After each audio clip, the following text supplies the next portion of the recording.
Olá, eu sou Pio Carvalho, sou o pastor sênior da Comunhão Cristã Aba em Curitiba. É uma alegria muito grande poder estar falando com você e encorajá-lo e convidá-lo a assistir, acompanhar esse vídeo, essa mensagem que com certeza vai edificar o seu coração, vai edificar a sua vida. Há 25 anos nós estamos aqui salvando vidas e formando líderes, trazendo a palavra revelada de Deus ao seu coração. Antes, porém, nós vamos ter um louvor e logo a seguir, então, nós vamos ter essa palavra que vai fortalecer você em Cristo Jesus, o nosso Senhor. Permaneça conosco.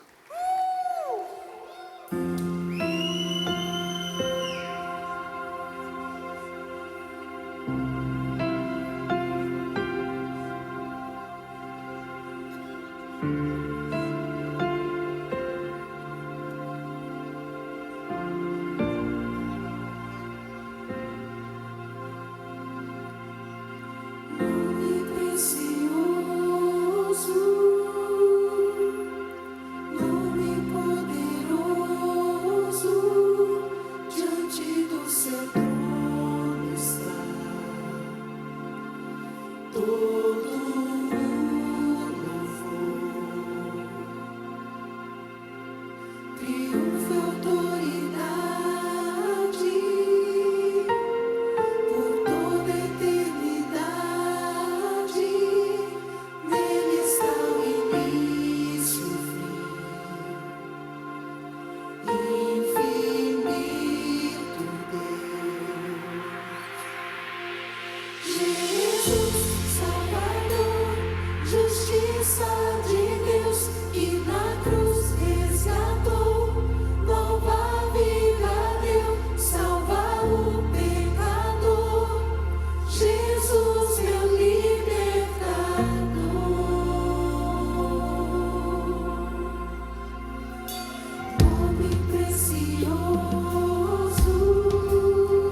preparados para a palavra? Eu tenho uma palavra muito, muito, mas muito especial, né? Com certeza a melhor mensagem que eu já preguei neste lugar, né? Uma mensagem muito, muito boa, muito edificante. Vocês serão abundantemente edificados com esta ministração. Eu quero usar como título: o amor sempre vence. O amor sempre vence. Vamos repetir juntos? O amor sempre vence, sempre. Ele nunca é vencido, ele nunca é derrotado, ele nunca perece. Eu quero tomar como base 1 Coríntios capítulo 13, versículo 8, só aquela primeira parte. O amor nunca perece, ou seja, o amor sempre vence. O amor nunca perece, ele sempre vence. E eu quero começar a pensar com você a respeito da lei, e depois nós vamos conversar um pouquinho a respeito da graça divina, do amor de Deus. Por isso o meu subtítulo, primeira parte, é a fraqueza da lei. A fraqueza da lei. Existe em muitos corações de muitos cristãos, perguntas como: escuta, a lei não foi dada por Deus? Foi. Se ela foi dada por Deus, então ela é boa. Ela é boa. Mas se a lei foi dada por Deus, eu tenho que cumprir a lei nesses dias. Eu tenho que guardar o sábado. Eu tenho que me abster de comer carne de porco, picanha de porco, né? Leitão a pururuca. Eu preciso resistir a essas coisas. Eu tenho que cumprir esses mandamentos, isso, aquilo outro. Queridos, e muitos cristãos pensam a respeito disso. Muitos cristãos pensam: Deus deu a lei através de Moisés. Essa lei continua vigente até o dia de hoje? Ou ela passou, ou ela foi substituída? Como entender isso? E esses pensamentos vêm aos nossos corações, vêm às nossas mentes, porque nós ouvimos hoje, Brasil afora, mundo afora, em muitos púlpitos, homens e mulheres de Deus, santos homens e mulheres de Deus, pregando a mensagem, dizendo o seguinte: olha, você precisa sim obedecer à lei. Existem grandes denominações que são organizadas, são estruturadas em cima da lei, em cima da guarda do sábado, por exemplo. Então muitos púlpitos trazem o ensino sobre a necessidade de obedecer à lei para ser abençoado. Se você não está sendo abençoado, é porque existe uma brecha na sua vida. Você está em alguma área da sua vida em desobediência aos mandamentos de Deus. E aí as pessoas ficam confusas. Elas dizem: o que eu faço? Quando nós ouvimos alguém falar sobre a graça de Deus, sempre vem linkado, vem conectado com a graça de Deus, a necessidade de obedecer à lei. Existe uma mistura entre a graça e a lei. Nós já vimos isso aqui, mas só para relembrarmos, em Apocalipse, Jesus Cristo disse que o morno, ele vai vomitar da sua boca. Diz assim: seria bom se vocês fossem quente ou frio, mas porque vocês são morno, eu vou vomitar da minha boca. Quem é o frio? É aquele que está na lei. Quem é o quente? É aquele que está na graça. Quem que é o morno? Aquele que mistura lei e graça. Esse é o morno. Aquele que faz essa mistura entre a lei e a graça. Por isso nós ouvimos algumas declarações confusas, tais como: a graça é graça, mas não é de graça. Já ouviram isso? Queridos, que absurdo essa declaração. Como a graça não é de graça? Substitui a palavra graça por presente. Eu estou lhe dando um presente, mas esse presente então não é presente, você vai ter que me pagar? Ou então, quando o rapaz, ele dá flores para a moça, que ele está querendo se aproximar dela. Então ele dá flores. Sempre tem junto com a flor um anzolzinho. Ele quer fisgar a moça, não quer? Ele quer fisgar a moça. Ou seja, será que Deus, quando libera a graça dele sobre a minha vida, existe um anzol? Ou seja, essa graça, ela é manipulatória. Ela quer me manipular, Deus quer me manipular. Então não cabe essa expressão, graça não é de graça, ou nós temos que fazer a nossa parte. Como assim tem que fazer a sua parte? O que Jesus fez na cruz não foi suficiente? A graça sem obediência é uma desgraça. Outros dizem, não tem como sermos abençoados somente na graça de Deus.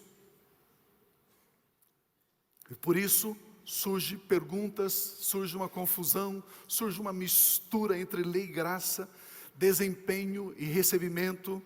Vamos aprender como funcionam as bênçãos de Deus, primeiramente no Velho Testamento. Vamos ver como Israel, o povo de Deus, o povo que Deus estava conduzindo, esse povo que estava debaixo da aliança de Moisés, como é que esse povo alcançava as bênçãos de Deus? No livro de Josué, capítulo 6, versículos 7 e 8, quando Josué assume o lugar de Moisés, a Bíblia diz que Moisés havia morrido, e Deus fala estas palavras para Josué: seja forte e corajoso, porque você conduzirá este povo para herdar a terra que prometi sob juramento aos seus antepassados, aos seus pais. Somente Josué seja forte e muito corajoso. Tenha o cuidado de obedecer 50% da lei? Não. Tenha o cuidado de obedecer 100% toda a lei que o meu servo Moisés lhe ordenou. Não se desvie dela, nem para a direita, nem para a esquerda, para que você seja bem sucedido por onde quer que andar. Olha o versículo 8. Não deixe de falar as palavras deste livro da lei e de meditar nelas de dia e de noite, para que você cumpra fielmente tudo que nele está escrito. Só então os seus caminhos prosperarão e você será bem-sucedido. Queridos, as bênçãos de Deus foram dadas com base em condições. Tenha cuidado de obedecer, não se desvie nem para a direita, nem para a esquerda. Cumpra fielmente tudo que está escrito na lei. Aí você será bem-sucedido. Estas promessas de Deus estão condicionadas à obediência. Se não houver obediência em toda a lei, você não será abençoado. Era assim que o povo de Israel, era assim que o povo hebreu vivia. É assim que o Novo Testamento, aliás, o Velho Testamento está estruturado. Êxodo capítulo 23, 25 diz: servireis ao Senhor, o seu Deus, o Deus de vocês, e Ele... servireis ao Senhor vosso Deus, e Ele abençoará o vosso pão e a vossa água, e tirará do vosso meio as enfermidades. Para ter prosperidade, para ter saúde, o povo hebreu dependia de servir a Deus com fidelidade. Se servir a Deus, ele então iria ser abençoado. Se não servisse a Deus, não seria abençoado. Servir a Deus levava o povo a receber prosperidade de pão, de água, e então não haveria enfermidade no meio do povo, não haveria doença no meio do povo. Para ter prosperidade, para ter saúde, precisava servir a Deus 100%. Vamos ler o texto clássico sobre bênçãos e maldições no Velho Testamento. Está lá em Deuteronômio capítulo 28. Aliás, até existem músicas, até nós cantamos esse texto em nossas reuniões. Olha o que diz o texto: se vocês obedecerem fielmente ao Senhor, o seu Deus, e seguirem cuidadosamente todos os seus mandamentos que hoje lhes dou, o Senhor, o seu Deus, os colocará muito acima de todas as nações da terra.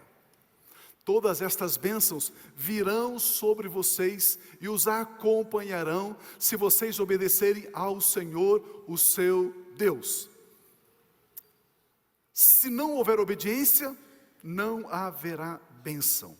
Queridos, olha como diz o texto: se ouvires atentamente, se cuidares em guardar todos os seus mandamentos, então virão sobre ti estas bênçãos. Sempre as bênçãos estão ligadas a condições.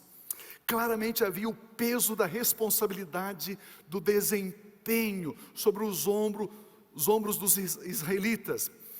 Em vez de bênçãos, quando eles não obedeciam, vinha punição, vinha castigo. Vamos lembrar que a lei mostra o padrão perfeito de Deus. A lei diz que Deus é santo, exige que seu povo seja santo. Fora desse padrão, vem as punições, vem os castigos, doenças, falta de chuva, ataques dos povos ao redor, pragas, miséria, prejuízo, tristeza, angústia. Quando o povo obedecia, então vem a bênção. Por isso, queridos, por isso que existem alguns púlpitos que dizem o seguinte: se você fizer isso, Deus vai fazer isso. E o povo acha que é assim que será abençoado. E leem esses textos aqui do Velho Testamento, e dizem, mas está escrito aqui na Bíblia. Só que a interpretação, o entendimento é totalmente fora do contexto, fora do discernimento do tempo. Muitos pastores, muitos pregadores não conseguem discernir o que é antes de Cristo e depois de Cristo. Velho Testamento, Novo Testamento, não conseguem entender isso. E joga sobre o povo fardo, peso, ameaça. Vamos nos lembrar que nesse tempo então, a humanidade toda tinha sobre os seus ombros a dívida do pecado de Adão e Eva. Então os descendentes de Abraão recebem a lei como meio de obedecer à vontade de Deus para serem abençoados. Mas a lei não livrou a humanidade da herança pecaminosa. A lei não livrou a humanidade do domínio do pecado. Eles tinham a lei, mas tinham sobre eles o domínio do pecado feito lá no Éden por Adão e Eva. Olha essa observação. Tudo isso então acontecia antes de Cristo Jesus. Tudo isso acontecia antes da obra perfeita de Jesus Cristo. Qual a obra perfeita de Jesus Cristo, pastor? Jesus, ele nasce em Belém. Jesus, ele cresce lá em Nazaré. Com 30 anos ele começa o seu ministério terreno e por cerca de 3 anos, Jesus exerce o seu ministério terreno, andando por toda parte, fazendo bem, diz a Bíblia. Depois, as pessoas ficaram com inveja de Jesus, porque Jesus dizia que era filho de Deus. Crucificaram Jesus, colocaram ele na cruz. Ele morre, foi sepultado. Ao 3º dia, Jesus Cristo ressuscitou dentre os mortos. Diga aleluia. Ele fica 40 dias andando com o seu corpo glorificado. Depois, ele é elevado, ele é assunto aos céus e se assenta à direita de Deus Pai e recebe o nome que está acima de todo nome, recebe toda a glória, toda a majestade, todo o poder, todo o domínio, ele recebe toda a glória. Aleluia. Esta é a obra de Cristo Jesus. Nós precisamos entender que antes da cruz não existia essa obra. Mas depois, em Cristo Jesus, esta obra fora feita. Jesus, ele obedeceu toda a lei. Jesus, ele expia o pecado da humanidade. Eis o Cordeiro de Deus que tira o pecado do mundo. Agora então a humanidade não precisa mais viver debaixo do jugo do pecado, debaixo do domínio do pecado. Por isso, em todo o Velho Testamento, nós encontramos ensinos sobre a velha aliança com as suas punições.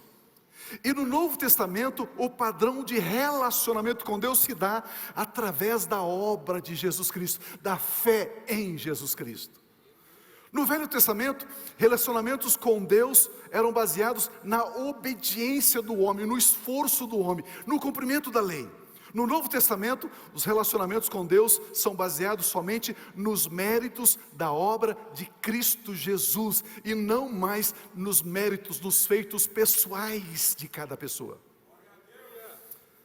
Vamos ver os escritos aos Hebreus, que ele relata a fraqueza da lei, a inoperância da lei que foi dada a Israel. Em Hebreus capítulo 7, versículos 11 e 12 diz: se fosse possível, significa que não foi possível. Se fosse possível alcançar a perfeição por meio do sacerdócio levítico, ou seja, a tribo de Levi da tribo de Levi, saíam os sacerdotes, ok? Aqueles que ministravam no templo. Visto que em sua vigência, ou seja, a vigência do sacerdócio levítico, o povo recebeu a lei. Então o povo recebe a lei debaixo do sacerdócio levítico. Mas isso não produziu a perfeição, ou seja, a obediência à lei, capacidade do homem obedecer à lei. Porque haveria então ainda necessidade de se levantar outro sacerdote, segundo a ordem de Melquisedeque e não de Arão? Olha o versículo seguinte: certo é que, isto é fato, é assim, certo é que, quando há mudança de sacerdócio, é necessário que haja mudança de lei. Mudou o sacerdócio, mudança de lei. Veio o sacerdócio levítico, com a lei, tribo de Levi. Vem Jesus da tribo de Judá, não da ordem de Arão, mas da ordem de Melquisedeque. Houve uma mudança. E nessa mudança de sacerdócio, nessa mudança de ordem sacerdotal, mudou a lei. Mudou a lei. Se você sentir liberdade, diga comigo assim: a lei mudou. Mais uma vez, a lei mudou. Mudou o sacerdócio, é necessário que haja mudança da lei, diz a palavra de Deus. E por que houve a necessidade da mudança da lei? Porque a lei não conseguiu levar o povo israelita a obedecer, a fazer a vontade de Deus. Porque a lei mostra a vontade de Deus, o padrão de Deus. É como se o padrão de Deus estivesse ali e ninguém alcançava o padrão de Deus. Ninguém conseguia cumprir a lei. É aqui que a palavra de Deus diz que a lei não cumpriu o seu propósito. Quando Jesus Cristo, Ele envia os seus 12 discípulos, é interessante que Ele faz uma declaração a respeito do povo de Israel. Vamos dar uma olhadinha, por gentileza, nesse texto? Vamos ler Mateus 10. Diz assim: Jesus enviou os 12 discípulos com as seguintes instruções. Queridos, é uma instrução. Quem é militar, quem serviu, quem se envolveu no militarismo, sabe o que é instrução. Quando uma instrução de um superior é dado, sim senhor, instrução não se discute. Não, instrução, faça-se, cumpra-se. E Jesus dá uma instrução. Ele diz: não se dirijam aos gentios, ou seja, aqueles que não são judeus, que não são israelitas. Não fale com eles. Ok? Não se dirijam aos gentios, nem entre em cidade alguma dos samaritanos. Antes, dirijam-se, vão às ovelhas. Ovelhas o quê? Jesus chama os israelitas de ovelhas, mas eles não tinham a lei. Por que são ovelhas perdidas? Porque eles nunca conseguiram cumprir a lei. Por que eles são ovelhas perdidas? Porque eles nunca conseguiram obedecer à lei. Estão comigo ainda? Vamos construir o pensamento. Perceba que mesmo tendo a lei, os israelitas eram como ovelhas perdidas. Eles permaneciam longe, separados de Deus, perdidos, longe. Não tinha comunhão com Deus, não tinha relacionamento com Deus, pois não houve alguém que conseguisse obedecer os mandamentos de Deus, ninguém conseguiu. Hebreus capítulo 7, 18 e 19 diz: a ordenança anterior é revogada, cancelada, abrogada, porque é a própria Bíblia que está dizendo que a lei era fraca e inútil. Ninguém conseguiu obedecer à lei. A maneira anterior de querer agradar a Deus pelas obras é revogada, pois tornou-se inútil. Olha o versículo 19: pois a lei não havia aperfeiçoado coisa alguma. Ninguém conseguiu perdão dos seus pecados obedecendo a lei, porque ninguém conseguiu obedecer. Sendo introduzida uma esperança superior, pela qual nos aproximamos de Deus. Deus deu a lei para o homem obedecer. Se ele conseguisse obedecer, ele se aproximava de Deus. Mas ele não conseguiu obedecer, então ele estava como ovelha perdida, longe. Amados, a Bíblia Sagrada é extremamente explícita em dizer que a lei é fraca e inútil para aperfeiçoar o homem.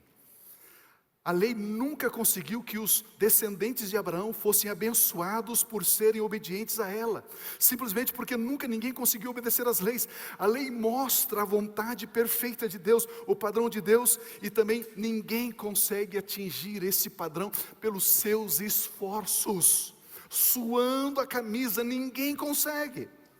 Por isso, foi nos dada uma esperança superior, a esperança de sermos abençoados por Deus, não mais por meio das obras, mas sim por meio da fé em Jesus.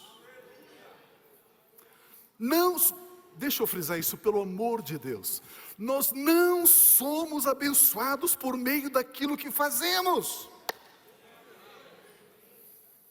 mas somente pela fé naquilo que Jesus já fez. Esse é o caminho da vitória, esse é o caminho da abundância, esse é o caminho da bênção. Meu Deus! Aqui está a diferença, ser abençoado por meio da fé. Fé na obra de Cristo Jesus. É isso que a Bíblia chama de graça de Deus. Jesus fez toda a obra, você crê que Ele fez, e aquilo passa a ser benefício seu. Você desfruta do resultado do que Jesus fez. Isto é graça, é dádiva, é presente, pois é pela graça que nós somos salvos, é pela graça que nós somos abençoados, é pela graça que nós nos aproximamos de Deus, não pelos nossos esforços, não pela nossa obediência, não pelos nossos méritos. Graça é quando nós recebemos aquilo que não merecemos e que foi pago por outro, um alto preço, alguém pagou e nós recebemos. Isso é graça. Jesus pagou com a sua própria vida, morrendo na cruz, e eu recebo as bênçãos, porque Ele obedeceu, porque Ele morreu, porque Ele ressuscitou. Por isso, o que Deus pede de nós hoje é que creiamos na obra do seu Filho amado Jesus Cristo de Nazaré. Crê. Deus não pede mais a nossa obediência à lei. Deus não pede mais as nossas obras para Ele nos recompensar, mas sim que creiamos que o preço para a purificação dos nossos pecados foi pago quando Jesus Cristo derramou o seu precioso sangue lá no Calvário, lá naquela rude cruz. Ali o preço foi pago, agora nós somos abençoados. Em Romanos capítulo 5, versículos 1 e 2 diz assim: tendo sido é presente, passado ou futuro? Passado, fugiu da escola, hein? Gaseou bem essa aula. Tendo sido, passado, já aconteceu. Tendo sido, pois, justificados pelas obras ou pela fé? Pela fé. Nós temos o quê? Paz. Paz significa comunhão, aproximação, proximidade, relacionamento com Deus. Por nosso Senhor Jesus Cristo, aleluia. Por meio de quem? Por meio de Jesus, nós obtivemos acesso pela fé, através da fé, a esta graça, na qual agora estamos firmes. Estamos firmes? Amém. Estamos firmes? Amém. Se alguém pedir para você comprar sal grosso, você vai comprar? Não. Rosa ungida? Não. Leicinho do apóstolo? Não. Não, nós estamos firmes nessa graça. Ninguém vai te enrolar. Aleluia! Meu Deus! Na qual agora estamos firmes e nos gloriamos na esperança da glória de Deus. Somos declarados justos pela fé, temos paz com Deus pela fé, agradamos a Deus pela fé, vivemos pela fé em Cristo Jesus. Colocada essa base, agora eu vou começar a pregar. Se prepare, abra o seu coração. Nós vamos sair daqui num outro nível hoje. Vamos sair. Nós vamos sair. Você vai levar para casa hoje um tesouro preciosíssimo, algo tremendo. No Evangelho de João, capítulo 1, versículo 12, diz assim: contudo, aos que o receberam a Jesus, aos que creram no nome de Jesus. Todas as pessoas, de qualquer classe social, de qualquer povo, tribo, língua, nação, cor da pele, qualquer pessoa, todos, aos que o receberam, aos que creram em seu nome, Deus deu-lhes o direito de se tornarem filhos de Deus. Você crê no nome de Jesus, você recebe Ele como Senhor e Salvador da sua vida, ou seja, Ele pagou pelos seus pecados que você herdou de Adão. Eu creio nisso. Pronto, você tem o direito de ser feito filho de Deus. Segurou esse pensamento aí? Segura um pouquinho. Nós nos tornamos em filhos de Deus pela obra da lei? Não. Nós nos tornamos em filhos de Deus por recebermos e crermos em Cristo Jesus. É tudo pela fé. O justo viverá pela fé. Aleluia. Irmãos, amados irmãos, a lei foi dada ao povo de Israel. Diga comigo, povo. A lei foi dada ao povo de Israel. Mas a nossa fé em Cristo Jesus não nos torna em povo de Deus.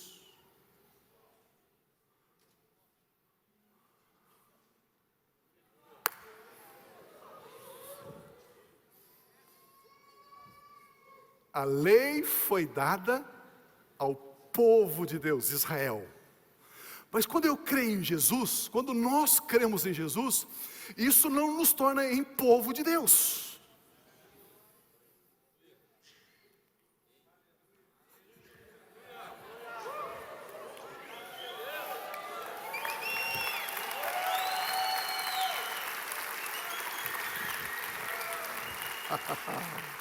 Aleluia! A nossa fé em Cristo Jesus nos torna em filhos de Deus. Nós somos filhos de Deus. Por isso nós chamamos Deus de o nosso Pai Celestial. Abba, Pai, Abba, Papai, Paizinho. Nós somos filhos de Deus. Nós não somos povo de Deus.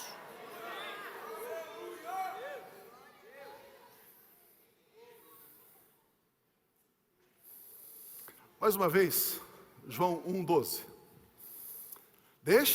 Abra o coração, meu irmão, abra o coração, expulsa esse demônio da confusão na sua mente aí, vamos lá. Olha o que a Bíblia está dizendo, vamos ler Bíblia.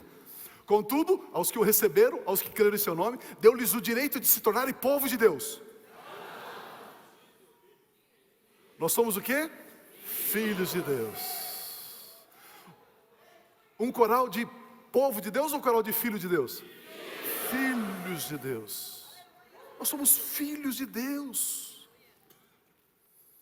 Em Romanos capítulo 5, versículo 18, diz assim: consequentemente, assim como uma só transgressão, uma só transgressão, a transgressão de Adão, condenou a todos os homens, assim também um só ato de justiça resultou na justificação que traz vida a todos os homens. Um só ato de justiça de Jesus Cristo resultou na nossa justificação. Nós fomos justificados porque obedecemos a lei? Não. Porque Jesus obedeceu e nós cremos e recebemos. Olha o versículo 19. Logo assim como por meio da desobediência de um só homem, Adão, muitos foram feitos pecadores, assim também por meio da obediência de um único homem, Jesus Cristo, muitos serão feitos justos. Jesus Cristo não veio cancelar a lei, Ele veio cumprir a lei. E por meio da obediência de Cristo Jesus é que nós temos o perdão dos nossos pecados. Pela obediência dEle, o domínio do pecado não está mais sobre a nossa vida. Por isso, meu irmão, minha irmã, queridos, pare de lutar para você ser aquilo que você já é.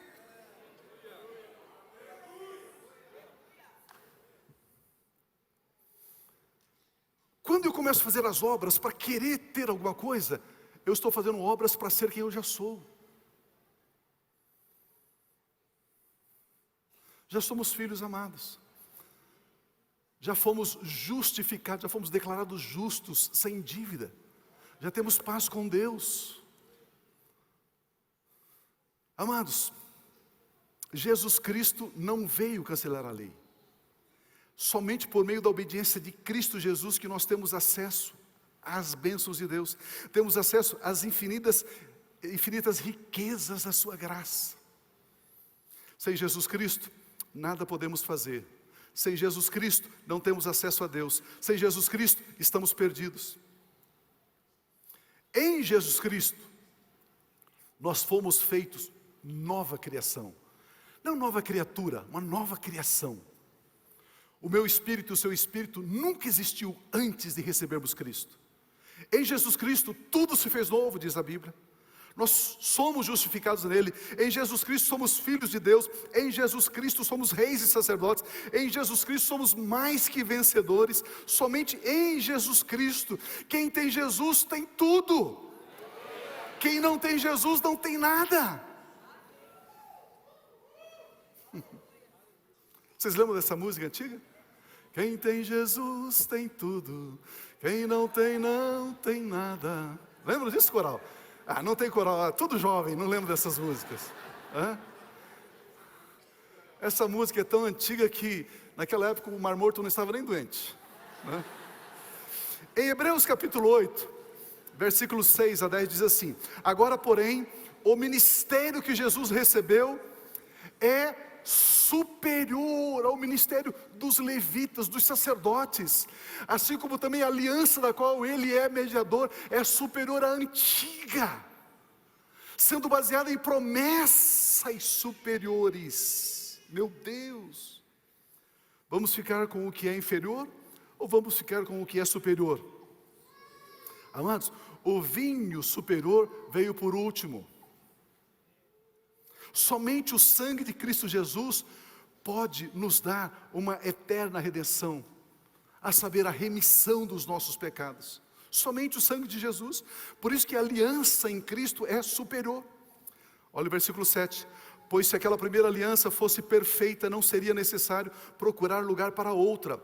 Versículo 8. Deus, porém, achou o povo em falta e disse: estão chegando os dias, declara o Senhor, quando farei uma nova aliança com a comunidade de Israel e com a comunidade de Judá. Farei uma nova aliança com o povo de Israel. Farei uma nova aliança com o povo de Israel. Não será como a aliança que fiz com seus antepassados, quando os tomei pela mão para tirá-los do Egito, visto que eles não permaneceram fiéis à minha aliança, não obedeceram. E eu me afastei deles, diz o Senhor. Versículo 10. Esta é a aliança que farei com a comunidade de Israel depois daqueles dias, declara o Senhor. Porei as minhas leis em sua mente e as escrevereis em seu coração.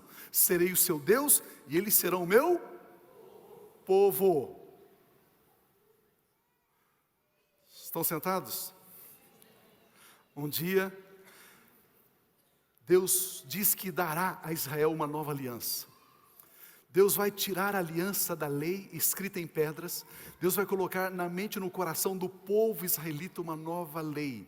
Deus vai tirar a lei que está fora, diante dos olhos deles, e vai colocar dentro, no coração deles. A nova aliança é para você, meu irmão? A nova aliança é para você, meu irmão? Não, a nova aliança é para o povo de Israel. Você não é povo, você é filho, filha.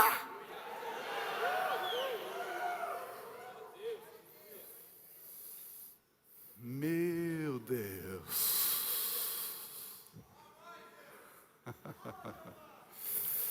Deixa eu dar um exemplo bem claro.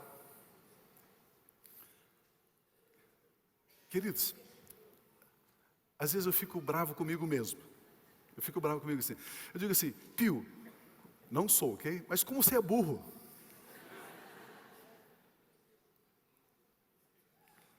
Como você é ignorante, rapaz? Que negócio? Está escrito, você não sabe nem ler. Veja comigo. Quando você se casou, você fez uma aliança com a sua esposa, com o seu esposo, verdade? Você fez uma aliança de matrimônio, uma aliança de casamento. Você foi lá no cartório, documentou essa aliança. Por que você vai no cartório documentar? Porque isso para você é importante. Essa aliança é relevante. Por isso que você vai no cartório. Porque para você isso é honroso. Quando nasceu o seu filho, a sua filha, você correu e fez uma aliança com ele. Fez? Não, é filho. Com filho não se faz aliança.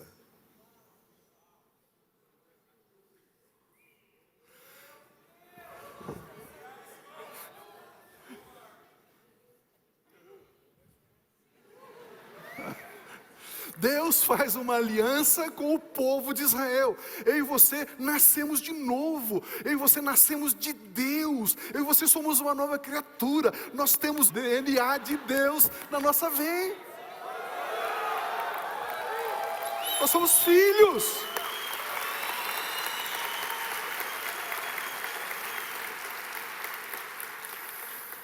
Nós somos filhos. Meu Deus. E com relação a nós então, aqueles que já se tornaram filhos de Deus pela fé em Cristo Jesus, nós temos algum mandamento, nós temos alguma lei? Sim, temos. Olha o meu segundo subtítulo: o amor sempre vence. O amor sempre vence. Para nós os gentios, para nós que estávamos longe e que chegamos perto por causa do sangue de Cristo, pela fé em Jesus, Deus tem uma lei completamente diferente para nós. João capítulo 13, versículos 34 e 35 diz: um novo mandamento lhes dou: amem-se uns aos outros. Como eu os amei, vocês devem amar uns aos outros. Com isso todos saberão que vocês são meus seguidores, se vocês se amarem uns aos outros, serão meus discípulos. Na graça, temos mandamento? Sim, temos. Jesus Cristo nos deu um novo mandamento, o mandamento é amar. Amem-se uns aos outros, disse o Senhor Jesus. Romanos capítulo 13, versículo 8, diz assim: não devam nada a ninguém a não ser o amor de uns pelos outros, pois aquele que ama seu próximo tem... aquele que ama o seu próximo tem cumprido a lei. Pastor, não se refere somente às leis cerimoniais? Não, olha lá quais as leis. Pois estes mandamentos, quais? Não adulterarás, não matarás, não furtarás, não cobiçarás, e qualquer outro mandamento. Aqui está referindo-se aos 10 mandamentos, aqueles que foram escritos com o dedo de Deus naquela pedra.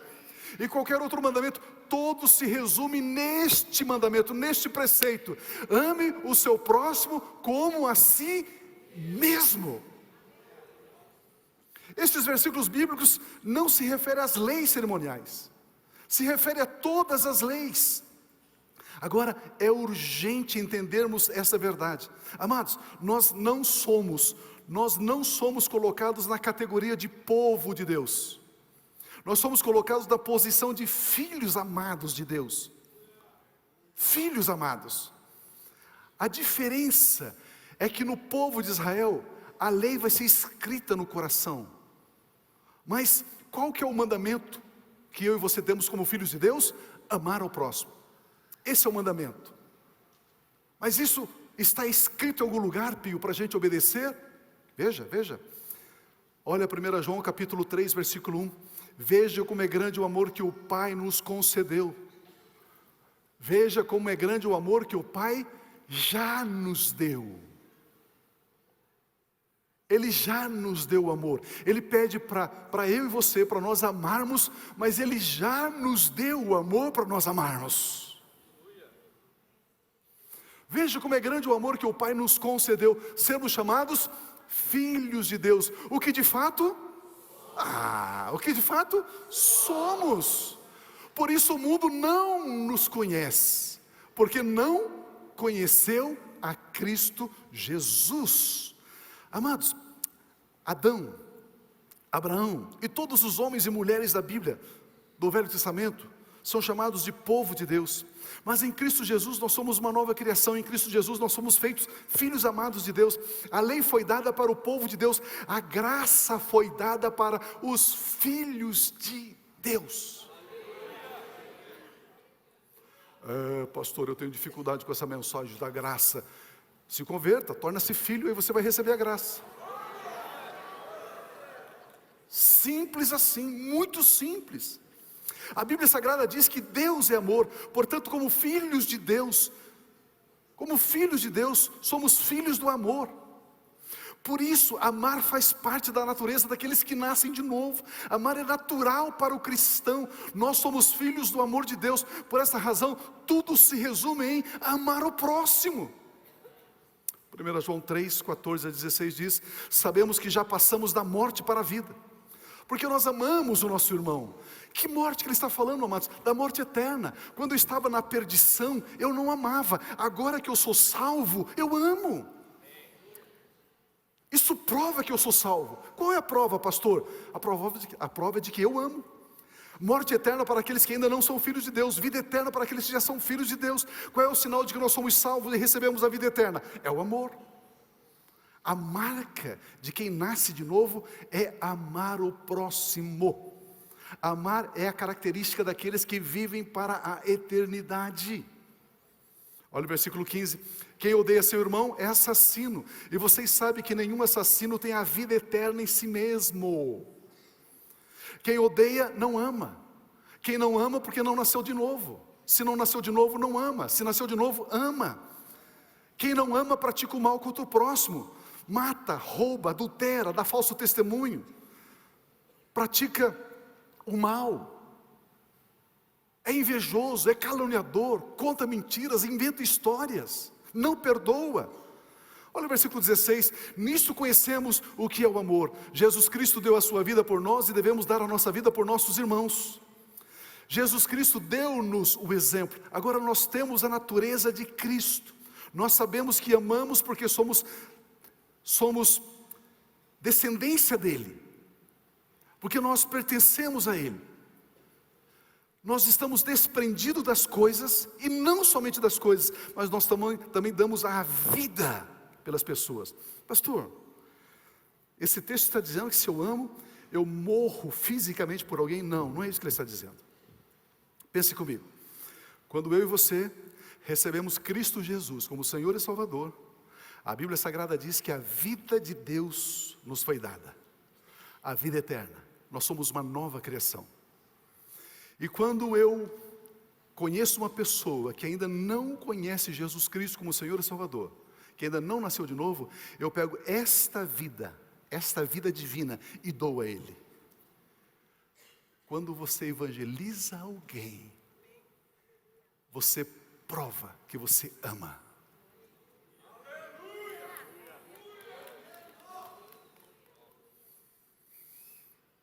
Quando você encontra uma pessoa, uma vez, duas vezes, três vezes, quatro vezes, cinco vezes, você sabe que se ela morrer, ela vai para o inferno. E você não dá a vida eterna que Deus te deu, você não compartilha a mensagem do Evangelho a essa pessoa, porque você não ama. E a Bíblia diz: será que você tem essa vida? Porque se você tem, você dá a sua vida, essa vida eterna.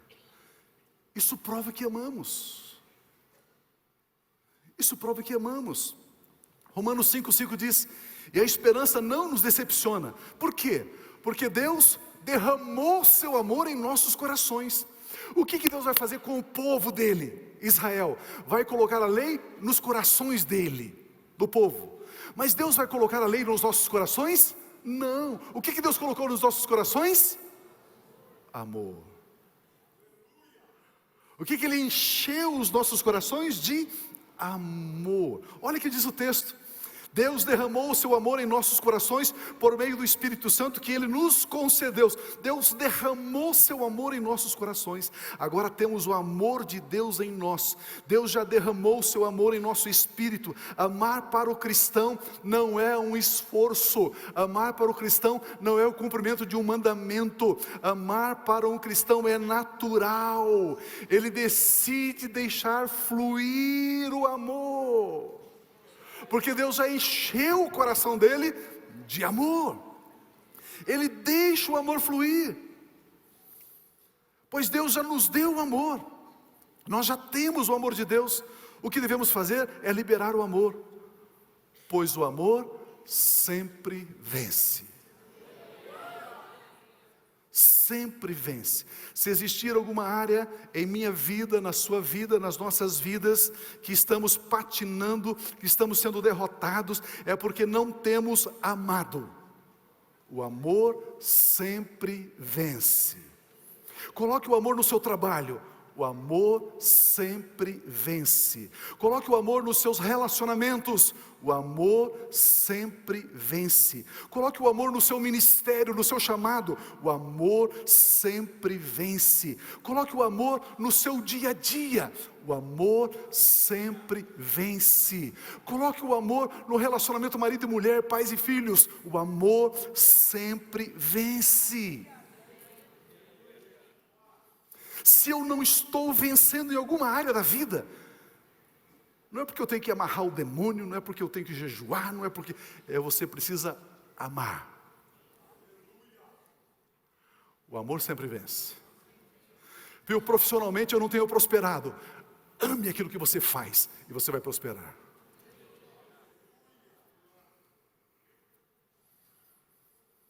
Meu Deus. 1 João capítulo 4, versículo 16 diz assim: assim conhecemos o amor que Deus tem por nós e confiamos nesse amor. Por que eu confio no amor? Porque o amor sempre vence. Confie, ele sempre vence. Deus é amor. Todo aquele que permanece no amor permanece em Deus e Deus nele. Nós fomos perdoados dos nossos pecados e depois Deus encheu o nosso espírito, o nosso coração com amor. Agora, como filhos de Deus, somos identificados com Deus, porque somos semelhantes e temos a imagem de Deus agora novamente, porque nós amamos. Deus é amor. O amor sempre vence. Versículo 17: desta forma o amor está aperfeiçoado entre nós, para que no dia do juízo tenhamos confiança, porque neste mundo somos como Ele. Por que nós somos como Deus? Por que nós somos como Jesus? Porque nós amamos. Versículo 18: no amor não há medo. Ao contrário, o perfeito amor expulsa, lança fora todo medo, porque o medo supõe castigo. Na lei tem medo. Se eu não cumprir, Deus vai me punir. Se eu não cumprir, não serei abençoado. Mas na graça de Deus, não. A lei, porque o medo supõe castigo. Aquele que tem medo não está aperfeiçoado no amor. Nós amamos porque Ele nos amou primeiro. É o amor de Deus quem ama através de nós. Meu irmão, isso que é sublime, por sermos filhos de Deus. Nós temos a natureza divina, diz o apóstolo Pedro. Assim como Deus, que é amor, ama, eu e você só precisamos fazer uma escolha: decidir amar. Decida, eu vou amar. No culto da manhã, nós temos um projeto social muito forte, chamado Café com Jesus, para as pessoas que estão vivendo nas ruas, sem família, abandonadas. E eu olhei para esse grupo de pessoas que estavam pela manhã no nosso culto e disse: irmãos amados, irmãs amadas, num momento da sua vida, da sua trajetória existencial, você foi decepcionado por alguém, você foi traído por alguém, você foi machucado por alguém, e vocês se fecharam e decidiram: eu não confio mais em pessoa alguma. Eu não confio. E quando você não confia, você não se relaciona. Quando você não confia, você se isola. Quando você não confia, você não ama. Quando você não confia, a vida não tem mais sentido para você.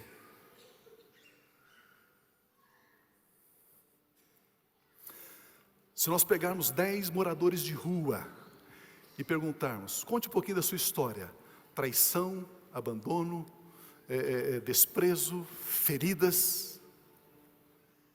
nos 10. Eles perderam a confiança. Eles perderam a confiança. Mas a Bíblia diz que nós somos filhos de Deus e o amor de Deus foi derramado em nossos corações. Isso significa que nós confiamos. Pastor, mas eu já fui traído. Continue confiando nas pessoas. Mas a mim puxaram o meu tapete. Continue a confiar nas pessoas. Mas caluniaram, inventaram mentiras contra mim. Continue confiando nas pessoas, porque o amor sempre vence.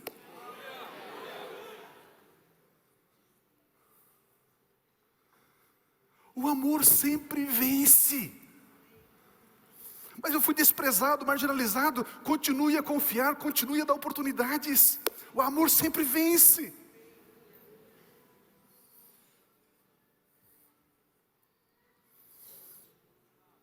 Quando eu e você amamos, é o próprio amor de Deus fluindo através de nós, jorrando através de nós. Por isso que no versículo 20 o texto diz: se alguém afirmar eu amo a Deus, mas odiar o seu irmão é mentiroso, pois quem não ama seu irmão a quem vê, como pode amar a Deus a quem não vê? Ele nos deu este mandamento: quem ama a Deus, ame também a seu irmão. Assim como amamos a Deus o nosso Pai, devemos amar os filhos de Deus, que são os nossos irmãos. Quando Jesus veio ao mundo, a Bíblia diz que Deus amou o mundo de tal maneira que deu o seu Filho unigênito. Quando Jesus saiu do mundo, Ele saiu como filho primogênito. Você casado, quando teve o seu primeiro filho, a sua primeira filha, era o filho unigênito, a filha unigênita. Quando veio o segundo filho, ele deixou de ser unigênito, passou a ser primogênito. Jesus não é mais o unigênito do Pai, Jesus é o primogênito, porque nós somos irmãos de Jesus, somos filhos de Deus. O amor de Deus foi derramado em nossos corações, nós amamos como Deus ama.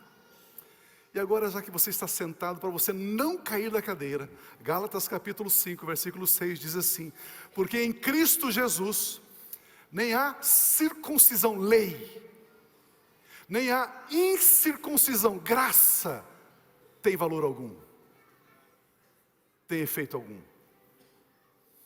Em Cristo Jesus, nem a lei e nem a graça tem valor algum. Meu Deus. Mas sim, a fé que atua pelo amor. Queridos, essa é a diferença entre nós, filhos de Deus, e tudo mais, é porque nós amamos. É isso que nos diferencia, que nos distingue de tudo e de todos, nós amamos. Porque o amor é paciente, o amor é bondoso. O amor não é ciumento, não é invejoso, não exalta a si mesmo. O amor não é orgulhoso. O amor não é malcriado, não procura os seus interesses, não se irrita facilmente. O amor não guarda mágoas. O amor não se alegra com o mal, mas o amor se alegra quando a verdade triunfa. O amor aceita todas as coisas com paciência, sempre espera o melhor, sempre tem confiança, sempre tem esperança, sempre se mantém firme. O amor jamais acaba, o amor sempre vence. O amor sempre vence. Aleluia. Aleluia. Se você sentir liberdade, diga comigo assim: o amor sempre vence. Mais uma vez, o amor sempre vence. Deus é amor. Este é o caminho para uma vida ilimitada. Aleluia, aleluia, aleluia, aleluia, aleluia. Sim, Senhor.